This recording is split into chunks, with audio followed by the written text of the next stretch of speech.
Nahi-update ni Mita mga ka-idol no, baguhay pa lang pag kami aging buwan. So kabahin bitaw aning fake engagement. So dili jud ta mag fake engagement mga ka-idol. Kay ngano ma-detect yun na sa system ni Mita. Ug maoy hinungdan nga daghan kayo nag-post pag kami aging bulan nga ang ilahang earnings kulangan o wala ma-process tanan. O silbi gididak mga ka-idol, gididakan ni Mita. O iyahang gibawasan.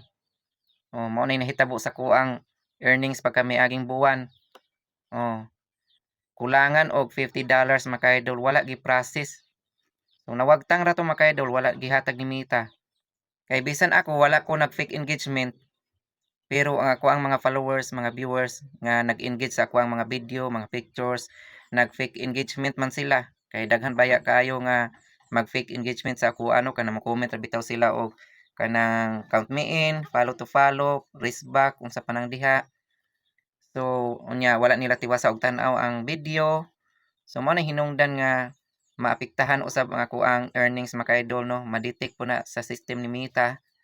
So mao to hinungdan mga ka-idol, mga ang ako ang earnings wala gi hurot og process tanan ni Mita. Oh. So hangyo lang pug ko sa tanan diha ang akong mga followers, mga viewers.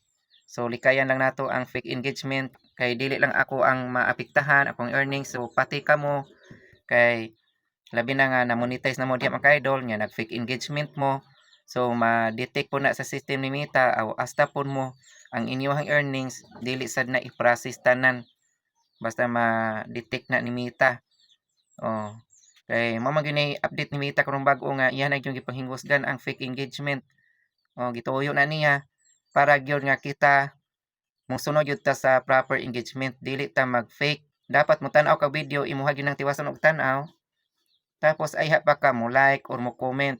And then ang imuhang i-comment dapat relevant, related sa mao nga video nga imong gitan-aw. Dili kay mo largo ra kag comment diha nga count me in. So follow to follow. Nya gadali ka pirmi. So masumbalik ra pud na nimo mga ka-idol sa imuhang account.